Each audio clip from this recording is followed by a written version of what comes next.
Hello மக்களே, எல்லாரும் எப்படி இருக்கீங்க? எல்லாம் நல்லா இருக்கீங்கன்னு நினைக்கிறேன். ஸோ கிட்டத்தட்ட ஒரு மாசத்துக்கு மேல கழிச்சு உங்க எல்லாருமே சந்திக்கிறதுல ரொம்ப மகிழ்ச்சி.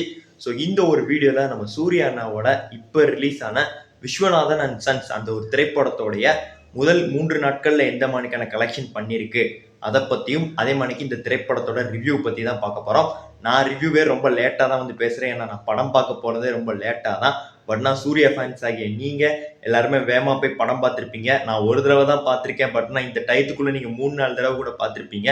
ஸோ என்னை விட உங்களுக்கு தான் ரிவ்யூ நல்லா தெரியும். ஸோ படம் எப்படி இருந்தது அப்படிங்கிற உங்களோட எக்ஸ்பீரியன்ஸை கமெண்ட்ஸ் வந்து ஷேர் பண்ணுங்க. கண்டிப்பா படிப்பேன். அதே மணிக்கு ரொம்ப நாள் கழிச்சு வீடியோ போடுறாங்கன்னா ரீச் ஆகாது.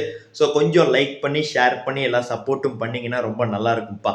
Okay right. ஃபர்ஸ்ட் வந்துட்டு பார்த்தீங்கன்னா ரிவ்யூ அப்படிக்குள்ள வந்து போயிடலாம். ஸோ மேக்ஸிமம் நான் சொல்றதுக்கு அவசியம் இல்லை ஒன்லைன் தான். ஏன்னா நிறைய ரிவ்யூ இந்த நேரத்துக்குள்ள பார்த்துருந்துருப்பீங்க. ஸோ நம்ம சூர்யா அவர்களுக்கு வந்து பார்த்தீங்கன்னா 42 வயசு ஆகுது இந்த ஒரு படத்துல. ஸோ 42 வயசு ஆளை வந்துட்டு பார்த்தீங்கன்னா ஒரு 27 வயசு பொண்ணு மமிதா பைஜு வந்து லவ் பண்றாங்க. ஸோ அதை இவர் எப்படி வந்து தடுக்கிறாரு, மமிதா பைஜுவை எப்படி ஹேண்டில் பண்றாரு, அதுதான் வந்துட்டு பார்த்தீங்கன்னா கம்ப்ளீட் ஸ்டோரி. ஸோ ஸ்டோரி ரொம்பவுமே சூப்பராக இருந்தது. ஸோ பட் ஆனால் எனக்கு இந்த படத்து மேலே சுத்தமாக எதிர்பார்ப்பே இல்லைங்க. என்னடா இப்படி பண்ணிட்டு இருக்காரு கருப்புன்னு சொல்லி அவரோட ட்ராக்கே வேற லெவலில் போயிட்டு இருக்கும்போது இந்த மாதிரி ஒரு படம் சூஸ் பண்ணிட்டாரேன்னு தோணுச்சு. பட் நான் சூஸ் பண்ணது கரெக்ட் தான். இதுதான் ஓஜி சூர்யா. இப்படிதான் நம்ம சூர்யாவை எல்லாருமே வந்து முன்னாடி பார்த்துக்கிட்டு இருந்தோம், ஒரு சாக்லேட் பாயா. ஸோ சஞ்சய்ங்கிற அந்த கேரக்டர் அவ்வளோ டிஃபைன் பண்ணி காமிச்சிருக்காங்க. ஸோ உண்மையிலே சூப்பராக இருக்கு.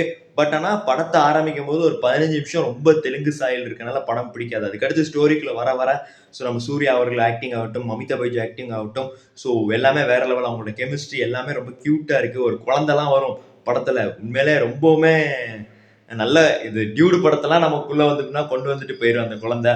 ஸோ எல்லாமே வேற லெவல் செம்மையா இருந்தது. So family entertainer. ஸோ இந்த 3 நாட்கள்ல படம் வேற லெவலில் பிச்சுக்கிட்டு போயிருச்சு. ஏன்னா போட்டிக்கு ரொம்ப பெரிய படங்கள் இல்லை. ஸோ விஷால் அவர்களோட ஒரு படம் வந்துருச்சு. ஸோ தயவு செய்து யாரும் அந்த படத்துக்கு போயிடாதீங்கப்பா. நம்ம சூர்யா அவர்களோட படத்துக்கு டிக்கெட் கிடைக்கலன்னு சொல்லி தெரியாம நம்ம பசங்க உள்ள போயிட்டாங்க. பட் நான் உண்மையில நல்லா இல்லைன்ட்டானுங்க. நான் அந்த படத்தை பார்க்கல. பட் அந்த மாதிரி போயிடாதீங்க. ஸோ இந்த 3 நாட்கள் பயங்கரமா கலெக்ஷன் பண்ணியிருக்கு. அதுக்குன்னு 100 கோடிக்கு மேல 2 நாளே கலெக்ஷன் ஆயிருச்சு. அந்த மாதிரி சில ரூமர்ஸ்லாம் வந்து விட்டுக்கிட்டு இருக்காங்க. ஸோ அதெல்லாம் போய் ஸோ கருப்பை விட கம்மியாக தான் கலெக்ஷன் ஆயிருக்கும். பட்னா ஒரு டீசென்ட் கலெக்ஷன். பட் இந்த படம் கருப்பை விட நல்லா ஓடுங்கிறது என்னோட நம்பிக்கை. ஏன்னா ஃபேமிலி ஆடியன்ஸ் எடுத்து கொத்து கொத்தா வந்து பார்ப்பாங்க. ஏன்னா ஃபேமிலி ஆடியன்ஸ்க்கான செதுக்கின படம் இது. ஸோ எல்லா ஃபேமிலி ஆடியன்ஸும் கண்டிப்பாக ஒன் டைம் அது வாட்ச் பண்ண வேண்டிய ஒரு ஃபேமிலி என்டர்டைன்மெண்ட் படம் தான். ஸோ பயங்கரமான கலெக்ஷன் பண்ணியிருந்திருக்கும். ஸோ கருப்பு டீம் இந்த வீக்கெண்ட் முடிஞ்சோடனே மண்டே, சாரிங்க கருப்பு டீம் இல்லை, விஸ்வநாதன் சன்ஸ் டீம் வந்துட்டு பார்த்தீங்கன்னா உங்களுக்கு மண்டே இந்த படத்துக்கான கலெக்ஷன் எவ்வளோ அப்படிங்கிறத இந்த 3 நாள் வீக்கெண்டில் என்ன பண்ணியிருக்குங்கிறத சொல்லிடுவாங்க.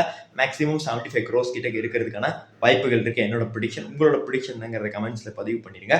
ஸோ இதற்கப்புறமாக டெய்லி வீடியோ போட முயற்சி பண்ணுறேன். அன்டில் தென் அருண் விக்ரம், பாய்.